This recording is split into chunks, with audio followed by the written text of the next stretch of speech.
Hello, it's the Last Midget again, and I'm coming back to you with Wood Wars.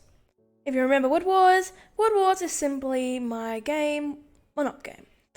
Wood Wars is simply my project, where I am experimenting with different types of woods, with different types of builds and different types of things. Today's objective is building decorations and gardens. So it doesn't have to be a garden, it can be a decoration, but it just needs to be a formal decoration that you can have around the base, around the outside, just anywhere looking nice.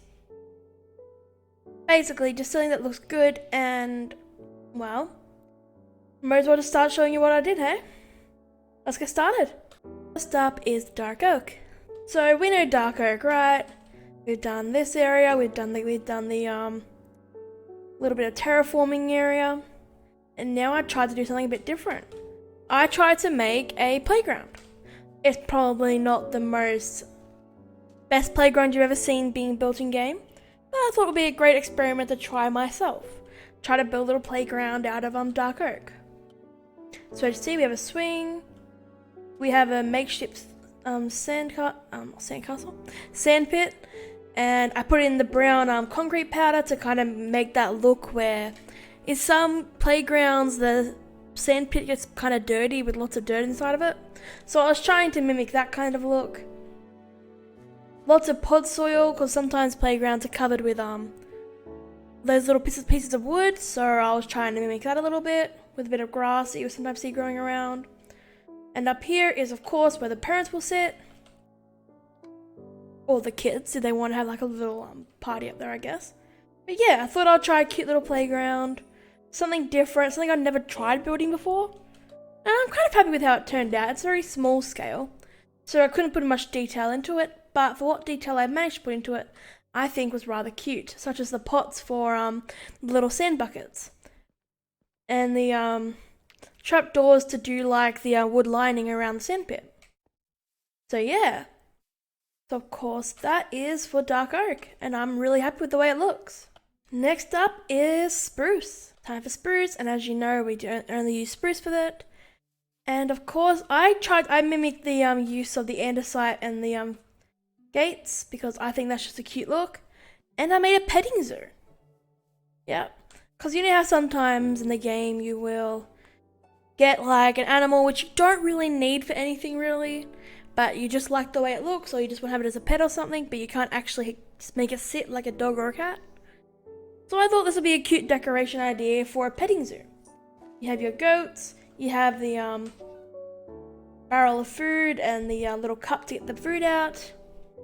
The ground's covered in hay, and I thought it just looks really cute. It really suits spruce. I probably should add a bit more other materials into the actual petting zoo itself, but for what it is, I think it's rather nice. So next up is oak. And for oak, I chose something very small, something simple, and something just plain adorable. Like scarecrows, if you have like a little garden area and you have like, or a fantasy area, a scarecrow is absolutely adorable to add into the build. It's simple, it looks good, plus you don't need that much for a wood to make a build stand out. Like, I think oak is a wonderful block to use for these because they're not too bright, not too dark, and I think they just make the scarecrow look really cute. So yeah, I didn't do that much for the scarecrow. I did do a cute little gutter kind of look to it. But other than that, I didn't do that much with oak, but I'm still happy with the way it looks. Next up is my favorite, birch. Birch was actually a lot of fun for this build. I made like a little beach area with a table situation, some towels on the floor, a bit of a umbrella kind of look. It's simple, it's cute, and it definitely, if you keep on adding more of these into the build, like you have a whole beach filled with them, it would look very cool.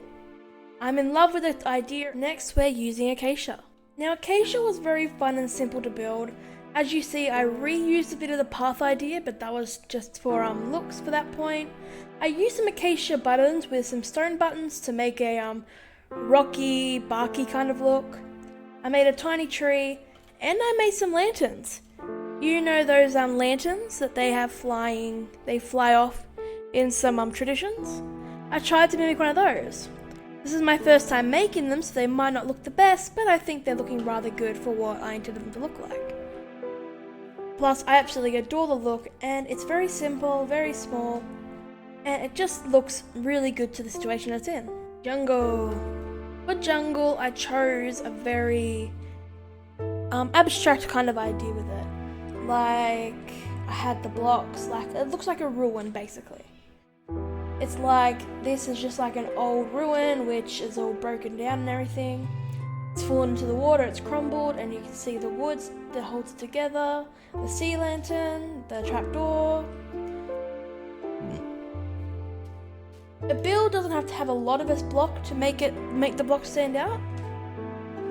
But I really do believe that if the jungle wood does help make the build look as it should.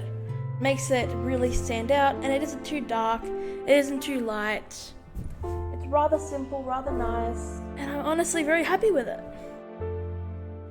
It really doesn't take away from the jungle, and the jungle doesn't take away from the look of the build. So I think they go really well together, especially for a very desolate, destroyed kind of look. And I really love it. Time for Warped. For Warped, I went a very, very different route. I grew a big tree by just bone mealing a fungus. I made a cute little nether farm with the trapdoors, and I made a little fence lining the lava lake, and I made a strider game. So like, you trap the you trap the strider in there, and basically all you need to do is grab a warped on a stick. You hop on board, and then you just play with it around the nether, and then you come back to base and you put it away. That's the decoration I chose for this one. Like, let's say you have a nether base and you wanted just some fun. Definitely having games like this as decoration as well. Really, this looks good. It doesn't avoid anything, it does look nice, and it adds a bit of practicality to it and a bit of fun to it, which I think adds a lot to the actual build itself. Crimson. As you can see for Crimson, I went for a very different idea, where I tried to show that Crimson being used for different designs. Because I noticed I did use a lot for basic, just gardens, basic, more so for looks kind of stuff over actual usefulness. So I decided to use the Crimson to show off a useful kind of idea. Like, Crimson goes well with lava. Yeah. Oh, I said that. I was wondering why that was still not going away. It goes well with lava, and it doesn't burn, which is good. So you create a kind of look-good lava farm. Or you can even create one of those, oh my god. You can even create a auto smelter, which I tried to just mimic a really small one here. But you do an auto smelter and everything will be good, which I think is a great idea. It's a good use of Crimson, and you can really automate everything if you want to. And Crimson does look good with automated builds. Crimson just looks nice with whatever you want to build with it. And I'm really kind of happy with it. I think it looks really cute. Plus the chickens are stuck in this because you can also do that with chickens. So that's all the time we have for this building exercise today. I'm really happy with the way it turned out for this one. I think it's looking rather cute, rather nice. Definitely something I enjoyed doing. And the final test will be building houses. So we're going to be building houses at the very end, which is going to be super exciting. I'm really excited. And I cannot wait to try to build houses, because I haven't actually built houses out of every kind of wood before.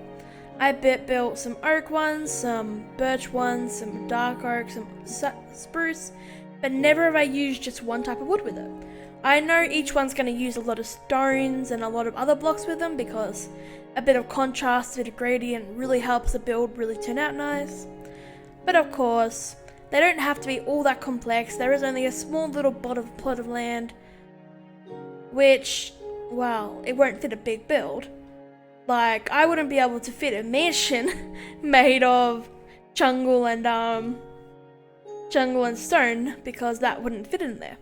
So I have to be very creative. I have to try to really think about what I want to build, and I have to try to make them unique because I don't want to build the same thing over and over and just have like just a repetitive look to it. Even though that can be interesting to learn about color palette, it's not quite interesting to see the same build if we're looking at the different unique things we can do with each block.